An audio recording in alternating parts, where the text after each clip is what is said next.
Vendredi 3 février, le comité Paris 2024 va lancer officiellement la candidature de Paris pour héberger les Jeux Olympiques de 2024. C'est la date à laquelle les 3 villes candidates peuvent activement faire campagne.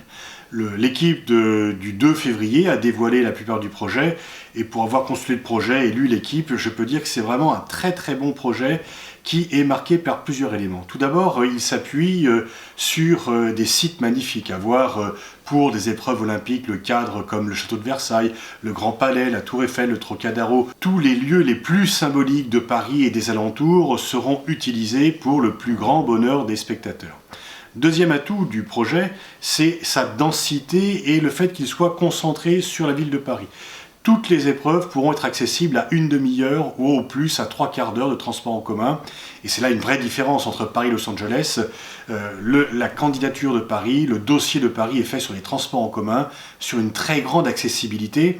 On se rappelle qu'à Rio, le problème d'accessibilité des sites était très compliqué. Il fallait parfois des heures pour aller d'un site à l'autre. Là, à Paris, tout se rapproche de par finalement l'espace restreint sur Paris, alors que Los Angeles, c'est une ville qui est faite pour la voiture, qui n'est pas faite pour les transports en commun, et les sites et le village olympique seront bien plus éloignés.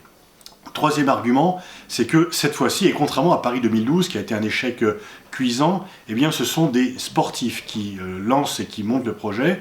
Il y a un tandem, Tony Estanguet et Bernard Lapassé, qui vraiment a fait un super boulot et qui s'appuie sur les sportifs. Les politiques sont là, s'ils sont indispensables pour donner la garantie de la signature de la France et de Paris, mais ils sont en arrière-plan.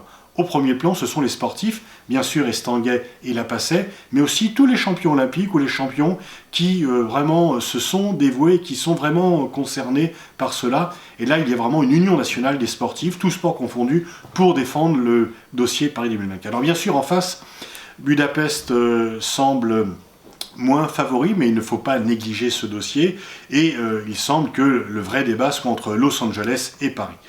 Los Angeles a un dossier sérieux, même s'il a eu les Jeux il y a peu de temps, finalement, historiquement, par rapport à Paris, mais on ne peut plus se contenter de dire que nous sommes le pays de Pierre de Coubertin pour avoir une sorte de droit automatique des Jeux. L'idée de dire qu'il y a 100 ans que les Jeux ne sont pas venus à Paris, ce n'est pas suffisant pour que le CIO puisse nous reconnaître. Le CIO se base un peu sur qu'est-ce qui peut servir le sport, qu'est-ce qui peut être utile pour le rayonnement de l'olympisme et quel héritage laisseront les Jeux dans telle ou telle ville. Sur l'héritage, le développement du Grand Paris, la transformation de l'Est parisien, le fait qu'on va laisser des logements nombreux après les Jeux est vraiment utile, et la mobilisation de la jeunesse. Il faut bien sûr que l'ensemble des Français se mobilisent, qu'il y ait un vrai soutien populaire, et le succès récent aussi bien du mondial de handball, où il y a eu 540 000 spectateurs qui sont venus dans les arénas. Le dernier record en date, c'était 300 000 en Allemagne, pourtant un pays de hand. Ou l'Euro de football, qui s'est également extrêmement bien déroulé, plaide avec une ferveur populaire, avec un enthousiasme, avec un accueil des étrangers qui s'est très très bien passé. Eh bien, ceci est venu renforcer le dossier Paris 2024. Et puis, il faut bien avouer que l'on a eu un renfort de poids très récent.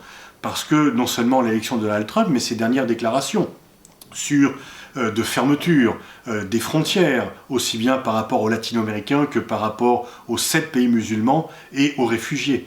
Or, le CIO au Brésil, à Rio, avait créé une équipe de réfugiés. Le CIO est très sensible à l'image qu'il peut donner pour les valeurs. Et là, le discours de fermeture de Trump est tout à fait incompatible avec les valeurs olympiques. On ne peut pas vouloir être l'hôte des Jeux lorsqu'on se ferme au monde. Alors, les Jeux ne sont pas faits, mais en tous les cas, le dossier Paris 2024 est bien construit. Il est bien plaidé par des responsables ambitieux et charismatiques, et on a un allié imprévu et de poids qui est Donald Trump.